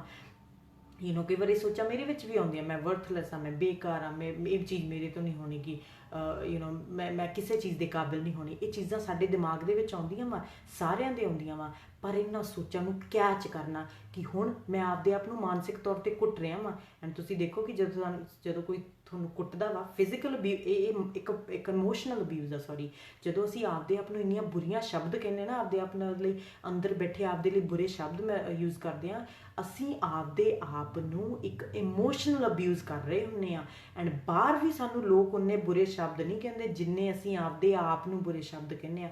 ਜਦੋਂ ਜੋਬ ਇੰਟਰਵਿਊ 'ਚ ਫੇਲ ਹੋ ਗਏ ਕਿਸੇ ਵੀ ਤਰੀਕੇ ਨਾਲ, ਐਂਡ ਐਡਿਕਸ਼ਨ ਦੇ ਵਿੱਚ ਇਹ ਲੋਕ ਕੌਨਸਟੈਂਟਲੀ ਆਪਦੇ ਆਪ ਨੂੰ ਬੁਰਾ ਮਹਿਸੂਸ ਐਂਡ ਬੁਰਾ ਕਹਿੰਦੇ ਹਨ। ਮੋਸਟਲੀ ਜਦੋਂ ਮੈਂ ਇਹਨਾਂ ਲੋਕਾਂ ਨਾਲ ਕੰਮ ਕਰਦੀ ਤਾਂ ਮੈਂ ਉਹਨਾਂ ਨੂੰ ਕਹਿੰਦੀ ਹਾਂ ਕਿ ਆਪਦੀਆਂ 5 ਕੁਆਲਿਟੀਜ਼ ਦੱਸੋ, ਅਤੇ ਇਟਸ ਸੋ ਸੈਡ। ਉਹ ਕਹਿੰਦੇ ਕਿ ਸਾਡੇ ਤਾਂ ਕੋਈ ਕੁਆਲਿਟੀ ਨਹੀਂ, ਸਾਡੇ ਤਾਂ ਕੋਈ ਚੰਗੀ ਚੀਜ਼ ਹੈ ਹੀ ਨਹੀਂ, ਸਾਡੇ ਘਰ ਦੇ ਨਹੀਂ, ਕਦੇ ਕਿਸੇ ਨੇ ਨਹੀਂ ਕਿਹਾ ਤੁਹਾਡੇ 'ਚ ਕੋਈ ਚੰਗੀ ਚੀਜ਼ ਹੈ, ਸਾਡੇ 'ਚ ਨਹੀਂ ਕੋਈ ਚੰਗੀ ਚੀਜ਼ ਹੈਗੀ ਗੀ। ਸੋ ਸੈਡ ਕਿ ਸਾਨੂੰ ਆਪਣੇ ਬਾਰੇ ਨਹੀਂ ਕੋਈ ਚੰਗੀ ਚੀਜ਼ ਲੱਭਦੀ। ਐਂਡ ਸਾਨੂੰ ਜਦੋਂ ਕੋਈ ਸਾਡੇ 'ਚ ਕਹਿੰਦਾ ਕਿ ਤੇਰੇ 'ਚ ਚੰਗੀ ਕੁਆਲਿਟੀ ਕੀ, ਅਸੀਂ ਸੋਚਾਂ 'ਚ ਪੈ ਜਾਂਦੇ ਹਾਂ, ਪਤਾ ਹੀ ਨਹੀਂ ਵੀ ਸਾਡੀ ਚੰਗੀ ਕੁਆਲਿਟੀ ਦੇ ਨਾਲ ਵੀ ਅਸੀਂ ਟੱਚ ਰਹਿਣਾ ਵਾ। ਸੋ ਅਸੀਂ ਆਪਦੇ ਮਨ ਦੇ ਵਿੱਚ ਆਪਦੇ ਆਪ ਨੂੰ ਜਿਹੜੀਆਂ ਗੱਲਾਂ ਕਹਿੰਦੇ ਹਾਂ, ਦੂਸਰੇ ਬਾਹਰ ਲੋਕੀ ਬਹੁਤ ਘੱਟ ਸਾਨੂੰ ਉਹ ਜਿਹੇ ਸ਼ਬਦ, ਸਾਨੂੰ ਗਲਤ, ਵਰਥਲੈਸ, ਕਦੇ ਅਸੀਂ ਸੁਣਿਆ ਸਾਨੂੰ ਕੋਈ ਇੰਨਾ ਬਹੁਤ ਜ਼ਿਆਦਾ ਕਹਿੰਦਾ ਵੀ ਤੂੰ ਬੇਕਾਰ, ਪਰ ਅਸੀਂ ਆਪਦੇ ਆਪ ਨੂੰ ਕਿੰਨੇ ਵਾਰੀ ਬੇਕਾਰ ਕਹਿੰਦੇ ਹਾਂ? ਬਹੁਤ ਵਾਰੀ। ਕਦੇ ਸਾਨੂੰ ਕੋਈ ਸੁਣਿਆ ਕੋਈ ਆਪਾਂ ਨੂੰ ਇੰਨਾ ਬਹੁਤ ਵਾਰੀ ਕਹਿੰਦਾ ਵੀ ਤੂੰ ਗੁੱਡ ਇਨਫ ਨਹੀਂ ਹੈਗਾ, ਤੂੰ ਕਿਸੇ ਚੀਜ਼ ਦੇ ਕਾਬਿਲ ਨਹੀਂ ਹੈਗਾ ਗਾ। ਬਾਹਰ ਤਾਂ ਸਾਨੂੰ ਸ਼ਾਇਦ 1 ਜਾਂ 2 ਵਾਰੀ ਲੋਕੀ ਕਹਿਣ, ਪਰ ਅੰਦਰ ਤਾਂ ਉਹ ਰੀਲ ਸਾਡੇ ਚੱਲਦੀ ਰਹਿੰਦੀ ਹੈ, ਉਹ ਰੀਲ। ਸੋ ਜਿੰਨਾ ਚੱਕੇ ਰੀਲ ਤੁਹਾਡੀ ਆਪਦੇ ਆਪ ਤੁਸੀਂ ਨਹੀਂ ਸਟਾਪ ਕਰਦੇ, ਉਹਨਾਂ ਚੱਕੇ ਰੀਲ ਸਟਾਪ ਹੋਣੀ ਨਹੀਂ। ਐਂਡ ਸਟਾਪ ਤੁਹਾਨੂੰ ਕਰਨੀ ਪੈਣੀ ਆ ਤਾਂ ਜੋ ਤੁਸੀਂ ਆਪਦੇ ਆਪ ਨੂੰ ਕਾਬਿਲ ਮਹਿਸੂਸ ਕਰਨ ਲੱਗੋ। ਸੋ ਮੈਂ ਵਰਥਲੈਸ ਹਾਂ, ਮੈਂ ਬੇਕਾਰ ਹਾਂ, ਮੈਂ ਇਸ ਕਰਕੇ ਜੇ ਮੇਰੇ ਸਰੀਰ ਦੇ ਵਿੱਚ ਕੋਈ ਗਲਤ ਚੀਜ਼ ਵੀ ਪੈਂਦੀ ਹੈ, ਇਟਸ ਓਕੇ, ਕਿਉਂਕਿ ਮੈਂ ਇਸੇ ਦੇ ਕਾਬਿਲ ਹਾਂ। ਇਹ ਇੱਕ ਸੈਲਫ ਹਾਰਮ ਆ, ਆਪਦੇ ਆਪ ਨੂੰ ਇੱਕ ਇਮੋਸ਼ਨਲ ਅਬਿਊਜ਼ ਆ। ਐਂਡ ਤੁਸੀਂ ਆਪਦੇ ਆਪ ਨੂੰ ਆਪਦੇ ਆਪ ਤੋਂ ਬਚਾਉਣਾ ਵਾ। ਸੋ ਸੈਡ ਕਿ ਬਾਹਰਲੇ ਲੋਕ ਜਿਹੜੇ ਹੈਗੇ ਉਹ ਸ਼ਾਇਦ ਸਾਡੇ ਲਈ ਇੰਨਾ ਗਲਤ ਨਹੀਂ ਕਰਦੇ ਜਿੰਨਾ ਅਸੀਂ ਆਪਦੇ ਮਨ ਦੇ ਲੈਵਲ 'ਤੇ ਆਪਦੇ ਨਾਲ ਗਲਤ ਕਰਦੇ ਹਾਂ। ਆਹ ਸਾਡਾ ਘਰ ਆ, ਐਂਡ ਇਸ ਘਰ ਦੇ ਵਿੱਚ ਜਿਹੜੀਆਂ ਅਸੀਂ ਸੋਚਾਂ ਪਾਉਣੀਆਂ ਨਾ, ਇਸ ਘਰ ਦੇ ਵਿੱਚ ਜਿਹੜੀ ਇਹਦੀ ਬਣਤਰ ਹੋਣੀ ਆ ਉਹ ਇੱਕ ਪੋਜ਼ੀਟਿਵ ਦੀ ਹੋਵੇ। ਜਦੋਂ ਅਸੀਂ ਇਕੱਲੇ ਬੈਠੇ ਹੋਈਏ, ਅਸੀਂ ਮਨ ਦੇ ਵਿੱਚ ਕਿਹੋ ਜਿਹੀਆਂ ਸੋਚਾਂ ਸੋਚਦੇ, ਅਸੀਂ ਦੂਸਰਿਆਂ ਨੂੰ ਕ੍ਰਿਟੀਸਾਈਜ਼ ਕਰਦੇ ਆਪਦੇ ਆਪ ਨੂੰ। ਜਿਹੜਾ ਇਨਸਾਨ ਦੂਸਰਿਆਂ ਨੂੰ ਕ੍ਰਿਟੀਸਾਈਜ਼ ਕਰਦਾ, most of the 100% of the time ਉਹ ਆਪਦੇ ਆਪ ਨੂੰ ਵੀ ਕ੍ਰਿਟੀਸਾਈਜ਼ ਕਰਦਾ ਵਾ। ਜਿਹੜਾ ਤੀਰ ਉਹ ਬਾਹਰ ਛੱਡਦਾ, ਉਹ ਆਪਦੇ ਵਿੱਚ ਵੀ ਤੀਰ ਉਹੀ ਆਪਦੇ ਵਿੱਚ ਮਹਿਸੂਸ ਕਰਦਾ ਵਾ, ਮਾਨਸਿਕ ਤੀਰ।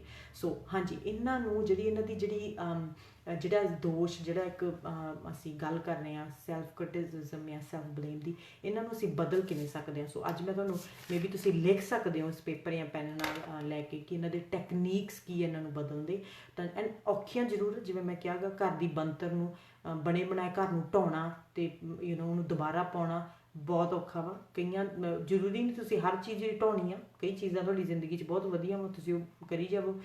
ਉਹ ਕਮਰੇ ਤੁਸੀਂ ਜਿਹੜੇ ਤੁਹਾਨੂੰ ਵਧੀਆ ਯੂਜ਼ ਕਰਦੇ ਹੋ ਰੱਖੀ ਰੱਖੋ, ਪਰ ਜਿਹੜੇ ਕਮਰਿਆਂ ਦੇ ਵਿੱਚ ਤੁਹਾਨੂੰ ਲੱਗਦਾ ਕਿ ਤੁਹਾਡੀ ਲਾਈਫ ਡਿਸਫੰਕਸ਼ਨਲ ਹੁੰਦੀ, ਉਹਨਾਂ ਨੂੰ ਅਸੀਂ ਬਦਲਣਾ, ਉਹਨਾਂ ਸੋਚਾਂ ਨੂੰ ਅਸੀਂ ਬਦਲਣਾ। ਸੋ ਫਸਟ ਆਫ ਆਲ, ਮੈਂ ਲਿਖਿਆ ਸੀ ਕਾਫੀ ਹਾਂਜੀ। ਸੋ ਪਹਿਲਾਂ ਤਾਂ ਜਦੋਂ ਅਸੀਂ ਇੱਕ ਸੈਲਫ ਬਲੇਮ ਕਰਨ ਲੱਗ ਜਾਈਏ, ਅਸੀਂ ਜ਼ਿੰਮੇਵਾਰੀ ਘੱਟ ਲੈਣ ਲੱਗ ਜਾਂਦੇ ਹਾਂ।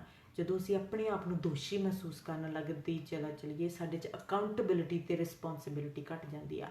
ਸੋ ਆਪਣੇ ਆਪ ਨੂੰ ਦੋਸ਼ ਤੋਂ ਪਾਸੇ ਹੋ ਕੇ ਪੁੱਛਣਾ ਕਿ ਇਹਦੇ ਵਿੱਚ ਰਿਸਪੌਂਸਿਬਿਲਿਟੀ ਮੇਰੀ ਕੀ ਬਣਦੀ ਸੀ, ਮੇਰੀ ਅਕਾਊਂਟੇਬਿਲਿਟੀ ਕੀ ਹੈ, ਮੇਰਾ ਬਿਹੇਵੀਅਰ ਕਿਵੇਂ ਐਡ ਹੋਇਆ ਕਿਸ ਚੀਜ਼ ਦੇ ਵਿੱਚ ਹੈ। ਫੋਰ ਐਗਜ਼ਾਮਪਲ ਮੈਂ ਡਰੱਗਸ ਕੀਤੀ, ਮੈਂ ਡਰਿੰਕ ਪੀਤੀ, ਮੈਂ ਬੁਰਾ ਵਾਂ, ਮੈਂ ਬੇਕਾਰ ਹਾਂ, ਮੈਂ ਕਾਬਿਲ ਨਹੀਂ ਕਿਸੇ ਚੀਜ਼ ਦੇ। ਲੋਕ ਮੈਨੂੰ ਕਿਉਂ ਚੰਗਾ ਸਮਝਣਗੇ? ਇਸੇ ਕਰਕੇ ਲੋਕ ਮੈਨੂੰ ਨਫ਼ਰਤ ਕਰਦੇ ਆ, ਕਿਉਂਕਿ ਮੈਂ ਨਫ਼ਰਤ ਦੇ ਕਾਬਿਲ ਹਾਂ।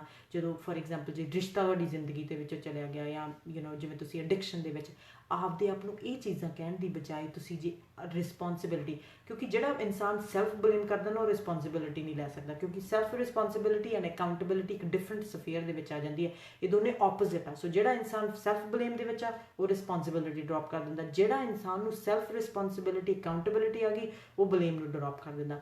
ਸੋ ਆਪਦੇ ਆਪ ਦੇ ਵਿੱਚ ਅਕਾਊਂਟੇਬਿਲਿਟੀ ਦਿਖਣੀ ਕਿ ਜਿਹੜਾ ਮੇਰਾ ਬਿਹੇਵੀਅਰ ਆ, ਉਹ ਕਿਤੇ ਨਾ ਕਿਤੇ ਜਿਹੜੀਆਂ ਮੇਰੀਆਂ ਸਿਚੁਏਸ਼ਨਾਂ, ਮੇਰੇ ਰਿਸ਼ਤਿਆਂ ਨੂੰ ਮੇਰੇ ਤੋਂ ਦੂਰ ਲੈ ਕੇ ਜਾ ਰਿਹਾ। ਮੈਂ ਘਰ ਦੇ ਵਿੱਚ ਫੰਕਸ਼ਨ ਨਹੀਂ ਰਹਿ ਗਿਆ, ਮੈਂ ਘਰ ਦੇ ਵਿੱਚ ਮੇਰੀ ਜੌਬ ਪ੍ਰੋਬਲਮ ਹੋ ਰਹੀ ਆ, ਮੈਂ ਕਿਸੇ ਵੀ ਤਰੀਕੇ ਨਾਲ ਮੇਰਾ ਕੰਮ ਡਿਸਫੰਕਸ਼ਨਲ ਹੋ ਰਿਹਾ ਵਾ। ਸੋ ਮੇਰੀ ਰਿਸਪੌਂਸਿਬਿਲਿਟੀ ਆ ਕਿ ਜਿਹੜਾ ਬਿਹੇਵੀਅਰ ਮੈਂ ਕਰਦਾ ਉਹਨੂੰ ਮੈਂ ਬਦਲਾਂ। ਉਹਦੇ ਲਈ ਮੈਨੂੰ ਆਪਦੇ ਆਪ ਨੂੰ ਇਹ ਨਹੀਂ ਕਹਿਣ ਦੀ ਲੋੜ ਹੈਗੀ ਕਿ ਤੂੰ ਬੁਰਾ, ਤੂੰ ਬੇਕਾਰ, ਤੂੰ ਵਰਥਲੈਸ, ਤੂੰ ਕਦੇ ਵੀ ਗੁੱਡ ਇਨਫ ਨਹੀਂ ਹੈਗਾ। ਇਹ ਚੀਜ਼ਾਂ ਕਹਿਣ ਦੀ ਮੈਨੂੰ ਆਪਦੇ ਆਪ ਨੂੰ ਲੋੜ ਨਹੀਂ। ਸਿਰਫ ਮੈਨੂੰ ਲੋੜ ਆ ਤੇ ਆਪਦਾ ਪਾਰਟ ਵੇਖਣ ਦੀ ਕਿ ਕਿਹੜੇ ਪਾਰਟ ਦੀ ਮੈਂ ਜ਼ਿੰਮੇਵਾਰੀ ਲਵਾਂ, ਰਾਈਟ। ਸੋ ਤੁਸੀਂ ਦੇਖੋ ਵੀ ਜਦੋਂ ਤੁਸੀਂ ਇਹ ਸੋਚਣ ਲੱਗੇ ਕਿ ਮੈਂ ਜ਼ਿੰਮੇਵਾਰੀ ਇੱਥੇ ਕਿਹੜੀ ਚੀਜ਼ ਦੀ ਲੈਣੀ ਆ, ਉਦੋਂ ਜਿਹੜਾ ਸੈਲਫ ਬਲੇਮ ਆ ਚਲਾ ਜਾਊਗਾ, ਫੇਡ ਅਵੇ ਹੋ ਜਾਊਗਾ। ਬਿਕਾਜ਼ ਦੋਨਾਂ ਚੀਜ਼ਾਂ ਤੁਸੀਂ ਰਹਿ ਨਹੀਂ ਸਕਦੇ, ਇੱਕ ਤਕੜੀ ਚੀਜ਼ ਰਹਿ ਸਕਦੇ ਹੋ। ਸੋ ਆਪਦੇ ਆਪ ਦੇ ਵਿੱਚ ਇਹ ਮਹਿਸੂਸ ਕਰਨਾ ਕਿ ਮੇਰੀ ਰਿਸਪੌਂਸਿਬਿਲਿਟੀ ਕਿੱਥੇ ਆ, ਇੱਥੇ ਮੇਰਾ ਕੀ ਪਾਰਟ ਸੀ, ਇੱਥੇ ਮੇਰੀ ਰਿਸਪੌਂਸਿਬਿਲਿਟੀ ਕੀ ਸੀ, ਵਿਦਆਊਟ ਆਪਦੇ ਆਪ ਨੂੰ ਮਾਨਸਿਕ ਸੱਟਾਂ ਦੇਣ ਤੋਂ, ਮਾਨਸਿਕ ਅਬਿਊਜ਼ ਕਰਨ ਤੋਂ। ਦੂਸਰਾ, ਆਪਦੇ ਬਾਰੇ ਚੰਗੀਆਂ ਚੀਜ਼ਾਂ ਲਿਖੋ, ਆਪਦੀਆਂ ਕੁਆਲਿਟੀਜ਼ ਚੰਗੀਆਂ ਲਿਖੋ। ਐਂਡ ਇਸ ਕਰਕੇ ਨਹੀਂ ਕਿ ਤੁਸੀਂ ਘਰ ਦੇ ਵਿੱਚ ਸਾਰਿਆਂ ਨੂੰ ਉੱਚੀ ਉੱਚੀ ਦੱਸਣਾ, ਆਪਦੇ ਆਪ ਦੇ ਵਿੱਚ ਜਦੋਂ ਤੁਸੀਂ ਰਾਤ ਨੂੰ ਬੈਠਦੇ ਆ, ਜਾਂ ਜਦੋਂ ਤੁਸੀਂ ਜਿਵੇਂ ਮਾਨਸਿਕ ਐਕਸਰਸਾਈਜ਼ ਕਰਦੇ ਹਾਂ ਅਸੀਂ ਕਰਨ ਜਾਂਦੇ, ਉਵੇਂ ਇੱਕ ਸਰੀਰਕ ਐਕਸਰਸਾਈਜ਼ ਕਰਨ ਜਾਂਦੇ, ਉਵੇਂ ਅਸੀਂ ਇੱਕ ਮਾਨਸਿਕ ਐਕਸਰਸਾਈਜ਼ ਕਰਨੀ। ਆਪਦੇ ਬਾਰੇ ਚੰਗੀਆਂ ਚੀਜ਼ਾਂ ਲਿਖੋ। ਐਂਡ ਜੇ ਤੁਹਾਨੂੰ ਨਹੀਂ ਨਾ ਪਤਾ ਕਿ ਤੁਹਾਡੇ ਬਾਰੇ ਚੰਗੀਆਂ ਚੀਜ਼ਾਂ ਕੀ ਆ, ਆਪਦੇ ਚੰਗੇ ਦੋਸਤ ਨੂੰ ਪੁੱਛੋ, ਆਪਦੇ ਜਿਹੜਾ ਇਨਸਾਨ ਤੁਹਾਨੂੰ ਪਿਆਰ ਕਰਦਾ ਉਹਨੂੰ ਪੁੱਛੋ ਕਿ ਮੇਰੇ 'ਚ ਕਿਹੜੀਆਂ ਚੰਗੀਆਂ ਚੀਜ਼ਾਂ।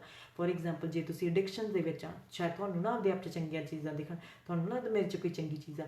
ਤੁਸੀਂ ਆਪਦੇ ਜਿਹੜਾ ਵੀ ਕੋਈ ਇਨਸਾਨ ਤੁਹਾਨੂੰ ਲੱਗਦਾ ਕਿ ਤੁਹਾਨੂੰ ਪਿਆਰ ਕਰਦਾ ਵਾ ਐਂਡ ਉਹ ਤੁਹਾਡੇ 'ਚ ਚੰਗੀਆਂ ਚੀਜ਼ਾਂ ਦੇਖ ਸਕਦਾ, ਉਹਨੂੰ ਪੁੱਛੋ ਕਿ ਮੇਰੇ 'ਚ ਕਿਹੜੀਆਂ ਚੰਗੀਆਂ ਚੀਜ਼ਾਂ। ਹੋ ਸਕਦਾ ਤੁਹਾਨੂੰ ਇਹ ਕਹਿ ਦੇਣ ਕਿ ਜਦੋਂ ਤੁਸੀਂ ਐਜ਼ ਅ ਫਾਦਰ ਤੁਸੀਂ ਸਾਡੇ ਨਾਲ ਪਿਕਨਿਕ 'ਤੇ ਜਾਂਦੇ ਆ, ਸਾਨੂੰ ਬਹੁਤ ਸਾਡਾ ਫਨ ਕਰਾਉਂਦੇ ਆ, ਤੁਸੀਂ ਸਾਨੂੰ ਬਹੁਤ ਐਕਟੀਵਿਟੀਜ਼ ਕਰਦੇ, ਉਹ ਤੁਹਾਡੇ 'ਚ ਬੜੀ ਚੰਗੀ ਚੀਜ਼ ਆ। ਹੋ ਸਕਦਾ ਦੂਸਰੀ ਚੀਜ਼ ਤੁਹਾਡੀ ਵਾਈਫ ਜਾਂ ਪਾਰਟਨਰ ਤੁਹਾਡਾ ਕਹਿ ਦੇਵੇ ਕਿ ਕਈ ਵਾਰ ਜਦੋਂ ਵੀ ਮੈਂ ਸੈਡ ਹੁੰਦੀ ਹਾਂ ਜਾਂ ਮੈਂ ਦੁਖੀ ਹੁੰਦੀ ਹਾਂ, ਤੁਸੀਂ ਮੇਰੇ ਕੋਲ ਬਹਿੰਦੇ ਹੋ ਐਂਡ ਉਹ ਮੈਨੂੰ ਬਹੁਤ ਚੰਗੀ ਚੀਜ਼ ਲੱਗਦੀ ਹੈ ਤੁਹਾਡੇ ਵਿੱਚ। ਹੋ ਸਕਦਾ ਤੁਸੀਂ ਐਗਜ਼ਾਮਪਲਸ ਦਿਓ ਉਹਨਾਂ ਨੂੰ, ਐਂਡ ਜੇ ਉਹ ਕਹਿਣ ਉਹਨਾਂ ਨੂੰ ਕਿ ਐਗਜ਼ਾਮਪਲ ਦੇਵੋ। ਕਿਤੇ ਵੀ ਫੋਰ ਐਗਜ਼ਾਮਪਲ ਅਸੀਂ ਸਾਰਿਆਂ ਨੇ ਚੰਗੇ ਕੰਮ ਕੀਤੇ ਵੇ, ਅਸੀਂ ਸਾਰਿਆਂ ਨੇ ਕਿਤੇ ਨਾ ਕਿਤੇ ਚੰਗਿਆਈ ਕੀਤੀ ਵੀ ਆ, ਕਿਤੇ ਨਾ ਕਿਤੇ ਸਾਡੇ ਸਾਰਿਆਂ ਦੇ ਵਿੱਚ ਚੰਗੀਆਂ ਕੁਆਲਿਟੀਆਂ ਬਸ ਸਾਨੂੰ ਭੁੱਲ ਜਾਂਦੀਆਂ ਵਾ। ਜੇ ਫੋਰ ਐਗਜ਼ਾਮਪਲ ਉਹ ਤੁਹਾਨੂੰ ਮੈਂ ਇਹ ਕਹਿ ਸਕਦੀ ਕਿ ਜਦੋਂ ਵੀ ਮੈਂ ਘਰੇ ਨਹੀਂ ਨਾ ਹੁੰਦੀ, ਤੁਸੀਂ ਸਾਰੇ ਘਰ ਦੀ ਕਲੀਨਅਪ ਕਰ ਦਿੰਦੇ ਆ। ਐਂਡ ਮੈਂ ਇੱਕ ਕਲਾਇੰਟ ਨੂੰ ਕਰ ਰਹੀ ਸੀਗੀ, ਮੈਂ ਉਹਨਾਂ ਦੀ ਕਾਉਂਸਲਿੰਗ ਕਰ ਰਹੀ ਸੀ ਐਡਿਕਸ਼ਨ ਦੇ ਵਿੱਚ, ਅਤੇ ਉਹਨਾਂ ਦੀ ਵਾਈਫ ਨੂੰ ਅਸੀਂ ਪੁੱਛਿਆ, ਸੈਸ਼ਨ ਕੀਤਾ, ਅਤੇ ਉਹਨਾਂ ਦੀ ਵਾਈਫ ਨੇ ਇੰਨੀਆਂ ਕੁਆਲਿਟੀਜ਼, ਉਹ ਕਹਿੰਦੇ ਉਹ ਕਲੀਨਅਪ ਬਹੁਤ ਵਧੀਆ ਕਰਦੇ। ਜਦੋਂ ਮੈਂ ਘਰ ਦੇ ਵਿੱਚ ਨਹੀਂ ਨਾ ਹੁੰਦੀ ਕਿ ਉਹ ਹਮੇਸ਼ਾ ਮੇਕ ਸ਼ੋਰ ਕਰਦੇ ਵੀ ਸਾਰਾ ਘਰ ਕਲੀਨ ਰਹਿ ਸਕੇ। ਉਹ ਕਹਿੰਦੇ ਪਿਛਲੇ ਸਾਲਾਂ ਦੇ ਵਿੱਚ ਜਦੋਂ ਐਡਿਕਸ਼ਨ ਦੇ ਵਿੱਚ ਨਹੀਂ ਸੀ, ਉਹਨਾਂ ਨੇ ਮੇਰਾ ਬਹੁਤ ਸਾਥ ਦਿੱਤਾ। ਉਹਨਾਂ ਨੇ ਮੇਰੇ ਪਰਿਵਾਰ ਦੇ ਵਿੱਚ ਮੇਰੇ ਫਾਦਰ ਨੂੰ ਜਦੋਂ ਕੋਈ ਬਿਮਾਰ ਸੀ, ਹਸਪੀਟਲ ਸੀਗੇ, ਇਹ ਮੇਰੇ ਨਾਲ ਜਾਂਦੇ ਹੁੰਦੇ ਸੀ, ਮੇਰੇ ਫਾਦਰ ਦੀ ਟੇਕ ਕੇਅਰ ਕਰਦੇ ਹੁੰਦੇ ਸੀ। ਸੋ ਜਦੋਂ ਕੋਈ ਬਿਮਾਰ ਹੁੰਦਾ ਉਹਨਾਂ ਦੀ ਟੇਕ ਕੇਅਰ ਬੜੀ ਵਧੀਆ ਕਰਦੇ ਆ। ਆਪਦੇ ਆਪ ਨੂੰ, ਚਾਹੇ ਤੁਹਾਨੂੰ ਲੱਖ ਲੱਗੇ ਕਿ ਤੁਸੀਂ ਐਡਿਕਸ਼ਨ ਦੇ ਵਿੱਚ ਆਏ, ਤੁਸੀਂ ਡਰੱਗਸ ਦੇ ਵਿੱਚ ਆਏ, ਤੁਸੀਂ ਇੱਕ ਅਲਕੋਹਲ ਦੇ ਵਿੱਚ ਆਏ, ਤੁਹਾਡੇ 'ਚ ਕੋਈ ਚੰਗੀ ਚੀਜ਼ ਨਹੀਂ। ਉਹਨਾਂ ਲੋਕਾਂ ਦੀ ਨਜ਼ਰ ਨਾਲ ਦੇਖੋ ਜਿਹੜੇ ਲੋਕ ਤੁਹਾਨੂੰ ਪਿਆਰ ਕਰਦੇ ਆ, ਐਂਡ ਉਹਨਾਂ ਨੂੰ ਇਹ ਦੱਸੋ ਕਿ ਮੇਰੇ ਚੰਗੀਆਂ ਚੀਜ਼ਾਂ ਕੀ ਆ, ਐਂਡ ਉਹ ਲਿਖਣ ਲੱਗ ਜਾਓ, ਲਿਸਟ ਬਣਾਉਣ ਲੱਗ ਜਾਓ। ਇੱਕ ਮਾਨਸਿਕ ਕਸਰਤ ਕਰੋ ਕਿ ਹਾਂ ਜੀ ਹਾਂ, ਇੱਕ ਐਡਿਕਸ਼ਨ ਮੇਰੀ ਜ਼ਿੰਦਗੀ ਦਾ ਹਿੱਸਾ ਜ਼ਰੂਰ ਆ, ਇੱਕ ਹੈ ਮੇਰੇ ਪਾਰਟ ਜ਼ਿੰਦਗੀ ਦਾ, ਪਰ ਉਹ ਤੋਂ ਪਾਸੇ ਹੋ ਕੇ ਮੇਰੇ ਚੰਗੀਆਂ ਚੀਜ਼ਾਂ ਵੀ ਬਹੁਤ ਆ। ਜਦੋਂ ਤੁਸੀਂ ਆਪਦੇ ਆਪ 'ਚ ਚੰਗੀਆਂ ਚੀਜ਼ਾਂ ਮਹਿਸੂਸ ਕਰਨ ਲੱਗ ਜਾਓਗੇ, ਤੁਸੀਂ ਆਪਦੇ ਆਪ ਦੇ ਵਿੱਚ ਵਰਥੀ ਅਤੇ ਕਾਮਯਾਬ ਅਤੇ ਕਾਬਿਲ ਮਹਿਸੂਸ ਕਰਨ ਲੱਗ ਜਾਓਗੇ। ਐਂਡ ਐਡਿਕਸ਼ਨ ਦਾ ਉੱਥੇ ਥਾਂ ਹੀ ਨਹੀਂ ਰਹਿਣਾ, ਕਿਉਂਕਿ ਐਡਿਕਸ਼ਨ ਤਾਂ ਅਸੀਂ ਤਾਂ ਹੀ ਕਰਦੇ ਨਾ ਜੇ ਸਾਡੇ ਅੰਦਰ ਉਹ ਭਾਵਨਾਵਾਂ ਜਿਹੜੀਆਂ ਆਉਂਦੀਆਂ ਵਾ ਕਿ ਅਸੀਂ ਬੇਕਾਰ, ਅਸੀਂ ਕਾਬਿਲ ਨਹੀਂ ਕਿਸੇ ਚੀਜ਼ ਦੇ, ਤਾਂ ਹੀ ਅਸੀਂ ਡਰੱਗ ਚੱਕੀ ਦੀ, ਤਾਂ ਹੀ ਅਸੀਂ ਅਲਕੋਹਲ ਚੱਕੀ ਦਾ ਵਾ। ਸੋ ਆਪਦੇ ਬਾਰੇ ਚੰਗੀਆਂ ਚੀਜ਼ਾਂ, ਐਂਡ ਵੱਧ ਤੋਂ ਵੱਧ ਉਹਨਾਂ ਲੋਕਾਂ ਨਾਲ ਗੱਲ ਕਰੋ ਜਿਹੜੇ ਲੋਕ ਤੁਹਾਨੂੰ ਪਿਆਰ ਕਰਦੇ। ਉਹਨਾਂ ਨੂੰ ਦੱਸੋ ਕਿ ਮੇਰੇ 'ਚ ਚੰਗੀਆਂ ਚੀਜ਼ਾਂ ਮੈਂ ਲਿਖਣੀਆਂ ਵਾ, ਐਂਡ ਫਿਰ ਉਹ ਦੁਬਾਰਾ ਤੁਸੀਂ ਲਿਖ ਸਕਦੇ ਆ। ਰੋਜ਼ ਆਪਦੇ ਆਪ ਨੂੰ ਯਾਦ ਕਰਾਉਣਾ, ਜਿਵੇਂ ਅਸੀਂ ਆਪਦੇ ਸਰੀਰ ਸਰੀਰ ਨੂੰ ਹਿਲਾਉਂਦੇ ਹਾਂ, ਰੋਜ਼ ਅਸੀਂ ਵਾਕ ਕਰਨ ਜਾਂਦੇ ਹਾਂ, ਰੋਜ਼ ਅਸੀਂ ਕਸਰਤ ਕਰਨ ਜਾਂਦੇ ਹਾਂ, ਤਾਂ ਜੋ ਸਾਡਾ ਸਰੀਰ ਉਸ ਕਸਰਤ ਦੇ ਵਿੱਚ ਰਵੇ। ਇਵੇਂ ਹੀ ਸਾਡਾ ਜਿਹੜਾ ਮਨ ਆ, ਸਾਡਾ ਜਿਹੜਾ ਦਿਮਾਗ ਆ, ਉਹ ਚੰਗੀਆਂ ਚੀਜ਼ਾਂ ਭੁੱਲ ਜਾਂਦਾ ਵਾ। ਇਸੇ ਕਰਕੇ ਸਾਡੇ ਮਨ ਦੀ ਕਸਰਤ ਆ, ਅਸੀਂ ਬਾਰ-ਬਾਰ ਇਹਨੂੰ ਸਾਡੀਆਂ ਚੰਗੀਆਂ ਚੀਜ਼ਾਂ ਲਾਉਣੀਆਂ। ਸਭ ਤੋਂ ਬੁਰੇ ਦਿਨ ਦੇ ਵਿੱਚ ਮੈਂ ਇੰਨੇ ਕਲਾਇੰਟਾਂ ਨੂੰ ਕਾਉਂਸਲਿੰਗ ਕਰਦੀ ਹਾਂ, ਕਈ ਵਾਰ ਉਹਨਾਂ ਦੀ ਪ੍ਰੋਬਲਮ ਉਹ ਲੈ ਕੇ ਆਉਂਦੇ, ਸਾਡੀ ਵਾਈਫ ਨਹੀਂ ਚੰਗੀ, ਸਾਡਾ ਬੱਚਾ ਨਹੀਂ ਚੰਗਾ, ਸਾਡੀ ਮਦਰ ਇਨ ਲਾ ਨਹੀਂ ਚੰਗੀ, ਸਾਡਾ ਡੈਡ ਨਹੀਂ ਚੰਗਾ। ਐਂਡ ਜਦੋਂ ਵੀ ਅਸੀਂ ਉਹ ਸੈਸ਼ਨ ਕਰਦੇ ਹਾਂ, ਮੈਂ ਉਹਨਾਂ ਨੂੰ ਕਹਿੰਦੀ ਕਿ ਉਹਨਾਂ ਦੀਆਂ 3 ਕੁਆਲਿਟੀਜ਼ ਲਿਖੋ। ਜਿਹੜੇ ਲੋਕਾਂ ਨੂੰ ਤੁਸੀਂ ਹੇਟ ਕਰਦੇ ਹੋ, ਜਿਹੜੇ ਲੋਕਾਂ ਤੋਂ ਤੁਸੀਂ ਨਫ਼ਰਤ ਕਰਦੇ ਹੋ, ਉਹਨਾਂ ਦੀਆਂ 3 ਕੁਆਲਿਟੀਜ਼। ਮੈਂ ਅੱਜ ਤੱਕ ਕੋਈ ਇਹੋ ਜਿਹਾ ਕਲਾਇੰਟ ਨਹੀਂ ਮਿਲੇ ਜਿਹੜਾ 3 ਕੁਆਲਿਟੀਜ਼ ਦਾ, ਕਿਉਂਕਿ ਉਹਨਾਂ ਲੋਕਾਂ ਦੇ ਵਿੱਚ ਵੀ ਕੁਆਲਿਟੀ ਹੁੰਦੀ ਹੈ, ਪਰ ਅਸੀਂ ਦੇਖਦੇ ਨਹੀਂ ਉਹਨਾਂ ਲੋਕਾਂ ਦੇ ਵਿੱਚ। ਸੋ ਜੇ ਅੱਜ ਤੁਸੀਂ ਕਿਸੇ ਇਨਸਾਨ ਬਾਰੇ ਹੀ ਸੋਚਦੇ ਹੋ ਕਿ ਉਹ ਇਨਸਾਨ ਤਾਂ ਬਹੁਤ ਬੁਰਾ, ਉਹ ਤਾਂ ਬਹੁਤ ਚੰਗਾ ਇਨਸਾਨ ਨਹੀਂ ਹੈਗਾ, ਉਹਦੇ ਵਿੱਚ ਵੀ ਤੁਹਾਨੂੰ ਕੁਆਲਿਟੀਜ਼ ਲੱਭਣਗੀਆਂ, ਉਹਦੇ ਵਿੱਚ ਵੀ ਤੁਹਾਨੂੰ 2-3 ਕੁਆਲਿਟੀਜ਼ ਜ਼ਰੂਰ ਲੱਭਣਗੀਆਂ, ਸ਼ਾਇਦ ਵੱਧ ਵੀ ਲੱਭ ਸਕਦੀਆਂ ਜੇ ਤੁਸੀਂ ਜ਼ਿਆਦਾ ਦੇਖਣ ਲੱਗ ਜਾਵੋ। ਸੋ ਆਪਦੇ ਆਪ ਬਾਰੇ ਇੱਕ ਚੰਗੀਆਂ ਚੀਜ਼ਾਂ ਲਿਖਣੀਆਂ, ਐਂਡ ਰੋਜ਼ ਇੱਕ ਮਨ ਦੀ ਕਸਰਤ ਬਣਾਵੋ। ਐਂਡ ਤੀਸਰਾ, ਆਪਦੀ ਲਾਈਫ ਦੇ ਵਿੱਚ ਸਿਰਫ ਇੱਕ ਐਕਸਪੀਰੀਅੰਸ ਨੂੰ ਲੈ ਕੇ ਜੱਜ ਨਾ ਕਰੋ ਆਪਦੇ ਆਪ ਨੂੰ, ਕਿ ਫੋਰ ਐਗਜ਼ਾਮਪਲ ਜੇ ਅੱਜ ਮੈਂ ਇੱਕ ਟੈਸਟ ਫੇਲ ਕਰਤਾ, ਇਹਦਾ ਮਤਲਬ ਮੈਂ ਜ਼ਿੰਦਗੀ ਦਾ ਸਭ ਤੋਂ ਵੱਡਾ ਫੇਲੀਅਰ ਹਾਂ। ਜੇ ਮੇਰਾ ਰਿਸ਼ਤਾ ਫੇਲ ਹੋਇਆ, ਇਹਦਾ ਮਤਲਬ ਮੈਂ ਜ਼ਿੰਦਗੀ ਦੇ ਹਰ ਕੋਨੇ 'ਚੋਂ ਫੇਲ ਹਾਂ। ਜੇ ਮੇਰੇ ਕੋਲ ਜੇ ਮੇਰੀ ਜੌਬ ਫੇਲ ਹੋਈ ਹੈ, ਇਹਦਾ ਮਤਲਬ ਨਹੀਂ, ਉਹ ਇੱਕ ਜ਼ਿੰਦਗੀ ਦੇ ਹਿੱਸੇ ਨੇ। ਜਦੋਂ ਐਡਿਕਸ਼ਨ ਦੇ ਵਿੱਚ ਵੀ ਤੁਸੀਂ ਹੁੰਦੇ ਹੋ, ਕਈ ਲੋਕ ਆਪਦੇ ਆਪ ਨੂੰ ਕਹਿੰਦੇ ਕਿ ਮੈਂ ਕੋਈ ਵੀ ਇਨਸਾਨ 24 ਘੰਟੇ ਐਡਿਕਸ਼ਨ 'ਚ ਨਹੀਂ ਰਹਿ ਸਕਦਾ।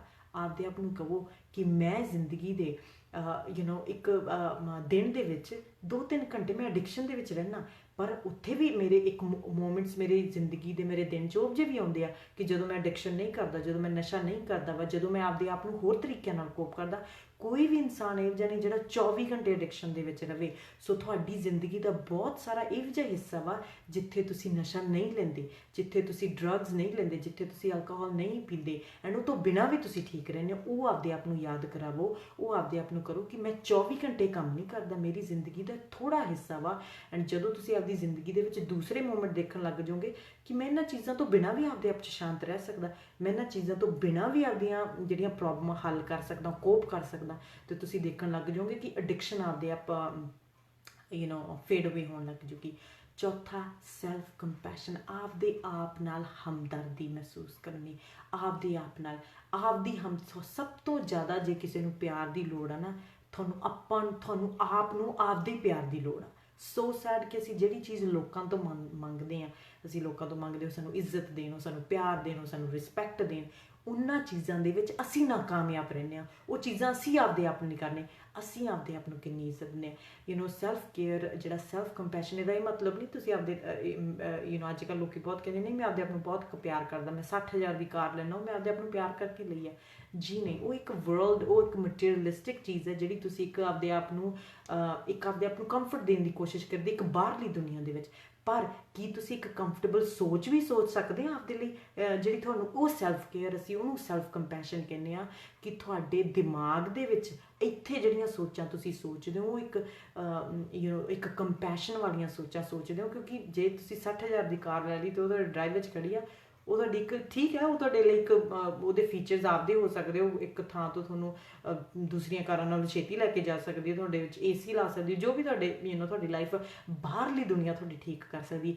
ਪਰ ਜਿਹੜੀ ਅੰਦਰਲੀ ਦੁਨੀਆ, ਉਹ ਤੁਸੀਂ ਆਪ ਉਹਦੇ ਲਈ ਵੀ ਤੁਸੀਂ ਓਨਾ ਹੀ ਵਰਕ ਕਰਨਾ, ਕੰਪੈਸ਼ਨ। ਸੋ ਮੈਂ ਆਪਦੇ ਨਾਲ ਕਿਵੇਂ ਹਮਦਰਦੀ ਵਾਲੀਆਂ ਸੋਚਾਂ, ਆਪਦੇ ਆਪ ਨਾਲ ਮੈਂ ਕਿਵੇਂ ਹਮਦਰਦੀ ਕਰਾਂ, ਇਹ ਇੱਕ ਜ਼ਿੰਦਗੀ ਦਾ। ਆਪਾਂ ਬਚਪਨ ਦੇ ਵਿੱਚ ਘਰਾਂ ਦੇ ਵਿੱਚ ਨਹੀਂ ਸੁਣਿਆ ਕਿ ਅਸੀਂ ਜਿਹੜੇ ਇਨਸਾਨ ਆ, ਅਸੀਂ ਟੁੱਟਦੇ ਵੀ ਹਾਂ ਅਤੇ ਅਸੀਂ ਜੁੜਦੇ ਵੀ ਹਾਂ। ਪਰ ਸਾਨੂੰ ਕੀ ਦੱਸਿਆ ਵਾ, ਤੁਸੀਂ ਟੁੱਟਣਾ ਤਾਂ ਕਿਸੇ ਹਾਲਤ 'ਚ ਨਹੀਂ, ਐਂਡ ਜੇ ਤੁਸੀਂ ਟੁੱਟ ਗਏ ਫਿਰ ਤੋਂ ਜੁੜਿਆ ਨਹੀਂ ਜਾਣਾ। ਇਹੀ ਸਾਡੀ ਪੈਰੈਂਟਿੰਗ ਦੇ ਵਿੱਚ ਇਹੀ ਸਾਨੂੰ ਸਿੱਖਿਆ ਮਿਲਦੀ ਹੈ ਨਾ। ਅਸੀਂ ਇਨਸਾਨ ਆ, ਐਂਡ ਸਾਡਾ ਟੁੱਟਣਾ ਵੀ ਜ਼ਿੰਦਗੀ ਦਾ ਹਿੱਸਾ ਵਾ, ਐਂਡ ਉਸ ਤੋਂ ਬਾਅਦ ਅਸੀਂ ਜੁੜਨਾ ਵੀ ਜ਼ਿੰਦਗੀ ਦਾ ਹਿੱਸਾ। ਅਸੀਂ ਹਰ ਇਨਸਾਨ ਟੁੱਟ ਸਕਦਾ ਵਾ। ਐਂਡ ਜਿਵੇਂ ਫੋਰ ਐਗਜ਼ਾਮਪਲ ਤੁਸੀਂ ਕਾਰ ਲੈਂਦੇ ਆ, ਐਂਡ ਤੁਸੀਂ ਇਸ ਕਾਰ ਨੂੰ ਕਹਿੰਦੇ ਆ ਕਿ ਮੇਰਾ ਐਕਸੀਡੈਂਟ ਕਿਤੇ ਨਹੀਂ, ਇਸ ਕਾਰ ਦਾ ਐਕਸੀਡੈਂਟ ਕਿਤੇ ਨਹੀਂ ਹੋ ਸਕਦਾ, ਇਸ ਕਾਰ ਨੂੰ ਝਰੀਟ ਵੀ ਨਹੀਂ ਲੱਗ ਸਕਦੀ। ਜਿਹੜੇ ਲੋਕ ਬਹੁਤ ਕਈ ਵਾਰ ਚੀਜ਼ਾਂ ਲੈ ਲੈਂਦੇ ਹਨ, ਕਹਿੰਦੇ ਯੂਜ਼ ਨਹੀਂ ਕਰਨੀ, ਉਹ ਤਾਂ ਫਿਰ ਇੱਦਾਂ ਹੀ ਕਿ ਤੁਸੀਂ ਉਹਨੂੰ ਕਲੋਜ਼ਟ 'ਚ ਰੱਖ ਦਿਓ ਅਤੇ ਕਦੇ ਵੀ ਨਾ ਵਰਤੋ, ਅਤੇ ਜਿਹੜੀ ਕਿ ਉਹ ਫਿਰ ਵੀ ਤੁਹਾਡੇ ਯੂਜ਼ਲੈਸ ਆ, ਕੰਮ ਨਹੀਂ ਹੈ। ਐਂਡ ਆਪਾਂ ਹਿਊਮਨ ਲਾਈਫ ਤਾਂ ਇੱਦਾਂ ਕਰ ਨਹੀਂ ਸਕਦੇ ਕਿ ਉਹਨੂੰ ਕਲੋਜ਼ਟ ਦੇ ਵਿੱਚ ਵੜ ਦਈਏ ਅਤੇ ਉਹਨੂੰ ਬਾਹਰ ਨਾ ਕੱਢੀਏ। ਜਿਹੜੀ ਵੀ ਚੀਜ਼ ਇਸ ਇਨਵਾਇਰਮੈਂਟ ਨਾਲ ਇੰਟਰੈਕਟ ਕਰੂਗੀ, ਉਹ ਚੀਜ਼ ਨੇ ਟੁੱਟਣਾ ਵੀ ਆ। ਪਰ ਉਸ ਟੁੱਟਣ ਤੋਂ ਬਾਅਦ ਉਹ ਜੁੜ ਵੀ ਜਾਊਗੀ। ਹਰ ਚੀਜ਼ ਜਿਹੜੀ ਟੁੱਟਦੀ ਹੈ ਉਹਨੂੰ ਅਸੀਂ ਜੋੜ ਵੀ ਸਕਦੇ ਹਾਂ।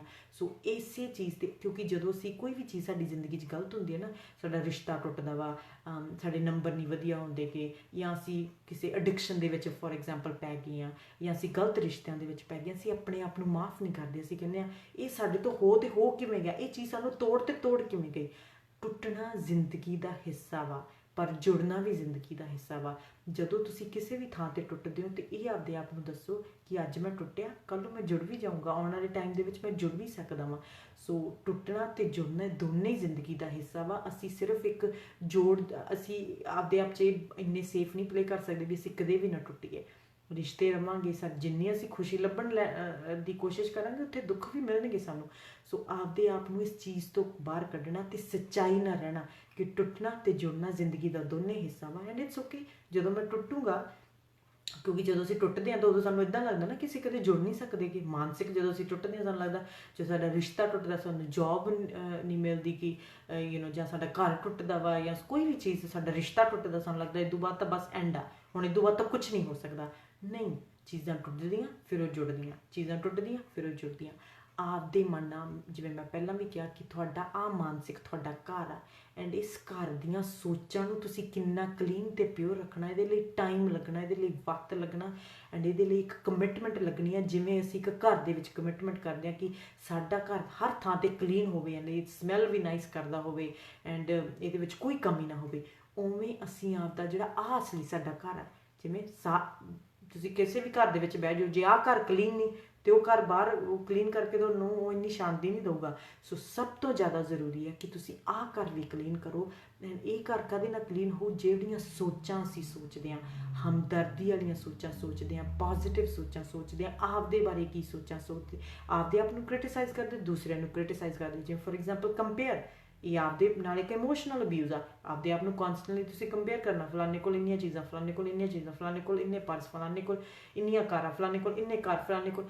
ਆਪਦੇ ਆਪ ਨੂੰ ਇਹ ਇੱਕ ਇਮੋਸ਼ਨਲ ਅਬਿਊਜ਼ ਹੈ, ਐਂਡ ਇਹ ਇਮੋਸ਼ਨਲ ਅਬਿਊਜ਼ ਇਸ ਘਰ ਦੇ ਵਿੱਚ ਹੁੰਦਾ।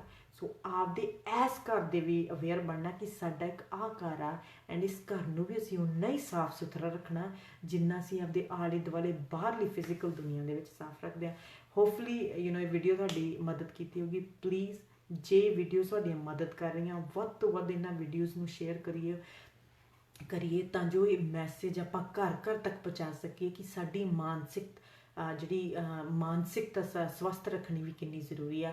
ਸੋ ਜੇ ਤੁਹਾਡੀ ਵੀਡੀਓ ਨੇ ਮਦਦ ਕੀਤੀ, ਪਲੀਜ਼ ਵੱਧ ਤੋਂ ਵੱਧ ਸ਼ੇਅਰ ਕਰੋ ਤਾਂ ਜੋ ਵੱਧ ਤੋਂ ਵੱਧ ਹੋਰ ਵੀ ਲੋਕ ਸੁਣ ਸਕਣ। ਬਾਕੀ ਕੋਈ ਵੀ ਮਾਨਸਿਕ ਦੀ ਵੀਡੀਓ ਆਉਂਦੀ, ਕੋਈ ਵੀ ਪਾਉਂਦਾ ਵਾ, ਵੱਧ ਤੋਂ ਵੱਧ ਸ਼ੇਅਰ ਕਰੋ ਕਿਉਂਕਿ ਉਹ ਆਪਣੀ ਜ਼ਿੰਦਗੀ ਦਾ ਹਿੱਸਾ ਬਣੇ। ਜਿਵੇਂ ਇੱਕ ਫਿਟਨੈਸ, ਜਿਵੇਂ ਆਪਾਂ ਫਿਜ਼ੀਕਲ ਫਿਟਨੈਸ ਦਾ ਧਿਆਨ ਰੱਖਦੇ ਹਾਂ, ਜਿਮ ਦੀ ਐਡਵਰਟਾਈਜ਼ਮੈਂਟ ਆਉਂਦੀ, ਆਪਾਂ ਉਹ ਵੀਡੀਓਜ਼ ਵੇਖਦੇ ਹਾਂ, ਕਿਹੜਾ ਚੰਗਾ ਸੀ ਫੂਡ ਖਾਣਾ ਵਾ, ਅਸੀਂ ਉਹ ਰੈਸਪੀਜ਼ ਦੇਖਦੇ ਹਾਂ। ਉਵੇਂ ਅਸੀਂ ਇੱਕ ਮਾਨਸਿਕ ਵਾਸਤੇ ਵੀ, ਮਾਨਸਿਕ ਕਸਰਤ ਵਾਸਤੇ ਵੀ ਉਹ ਵੀਡੀਓਜ਼ ਸਾਡੇ ਫੀਡ ਦੇ ਵਿੱਚ ਰੋਲ ਕਰਨ ਲੱਗ ਜਾਣ ਤਾਂ ਜਿਹੜੀ ਸਾਡੀ ਮਾਨਸਿਕ ਸਿਹਤ ਆ ਉਹ ਵੀ ਬਹੁਤ ਵਧੀਆ, ਅਸੀਂ ਬਹੁਤ ਇਵੋਲਵ ਕਰ ਸਕਦੇ ਹਾਂ ਉਸ ਲੈਵਲ 'ਤੇ ਵੀ। So once again thank you so much. ਤੁਹਾਡਾ ਕੋਈ ਵੀ ਕੁਐਸਚਨ ਹੋਵੇ ਤੁਸੀਂ ਸਾਨੂੰ ਮੈਸੇਜ ਕਰ ਸਕਦੇ ਹੋ। ਜੇ ਤੁਹਾਡਾ ਕੋਈ ਵੀ ਕੁਐਸਚਨ ਇਸ ਟੌਪਿਕ ਰਿਗਾਰਡਿੰਗ ਆ, ਤੁਸੀਂ ਕਮੈਂਟ ਵੀ ਕਰ ਸਕਦੇ ਹੋ। ਸੌਰੀ, ਪਤਾ ਨਹੀਂ ਮੈਨੂੰ ਹੁਣ ਕਮੈਂਟ ਕਈ ਵਾਰ ਦਿਖਦੇ ਨਹੀਂ ਗੇ, ਉਹ ਬਾਅਦ ਵਿੱਚ ਜਦੋਂ ਡਾਊਨਲੋਡ ਕਰੀ ਕੇ ਵੀਡੀਓ ਉਦੋਂ ਆਉਂਦੇ ਆ। ਪਰ ਕੋਈ ਵੀ ਤੁਹਾਡਾ ਕੁਐਸਚਨ ਹੋਵੇ ਤੁਸੀਂ ਸਾਨੂੰ ਫੇਸਬੁੱਕ ਮੈਸੇਜ ਕਰ ਸਕਦੇ ਹੋ, ਐਂਡ ਅਸੀਂ ਕੋਸ਼ਿਸ਼ ਕਰਦੇ ਰਹਾਂਗੇ ਕਿ ਵੱਧ ਤੋਂ ਵੱਧ ਇਹ ਵੀਡੀਓਜ਼ ਇਸ ਚੈਨਲ ਰਾਹੀਂ ਅਸੀਂ ਤੁਹਾਡੇ ਤੱਕ ਪਹੁੰਚਾਈਏ ਤਾਂ ਜੋ ਅਸੀਂ ਸਾਰੇ ਰਲ ਕੇ ਆਪਦੀ ਮਾਨਸਿਕ ਸਿਹਤ ਦਾ ਖਿਆਲ ਰੱਖ ਸਕੀਏ। ਉਨੀ ਹੀ ਤਵੱਜੋ ਦਈਏ ਜਿੰਨੀ ਅਸੀਂ ਖਾਣੇ ਨੂੰ ਦਿੰਦੇ ਹਾਂ, ਜਿੰਨੀ ਅਸੀਂ ਸਰੀਰਕ ਸਿਹਤ ਨੂੰ ਦਿੰਦੇ ਹਾਂ। So thank you so much everyone, bye.